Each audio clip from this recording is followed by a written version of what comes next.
অনুপ্রেরণা আরেক নাম লেউটা ভাই উমর। এই মুহূর্তে ফাঁস করে দিব তার কিছু গুমত। এর তার নাম নিয়া মাসের পর মাসে ইউটিউবে করে ভিক্ষা।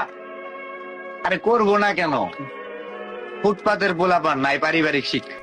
অনুপ্রেরণার আরেক নাম বোকাচন্দ্র দাস মফিজ ভাই। এই বোকাচন্দ্র দাসকে প্যান্ট মারার সময় আমার এই বাবার হাতে নাই, যার হাতে আছে ফালতু সময় সেই তাকে প্যান্ট মেরে যায়। 100 টাকার বই 1000-এ বিক্রি করে কামাচ্ছে হাজার হাজার টাকা। বোকাচন্দ্র দাস পাবলিকরা সেই বই কিনে ভাইরাল হতে চায় দাদা। এই দাদাদের পাট খেতে নিয়ে গিয়ে নিতম্ব মারা দরকার, সাথে মফিজ ভাইকেও পাট খেতে নিয়ে গিয়ে নিতম্বতে দ্বিগুণ ঢুকিয়ে দেওয়া দরকার। অনুপ্রেরণার নামে ফাজলামো আর কত করবি তোরা? এক কাম কর, বাসায় গিয়া মুড়ি ভাই যা বালু খাদা।无敌，吸引你注意，老子们要没有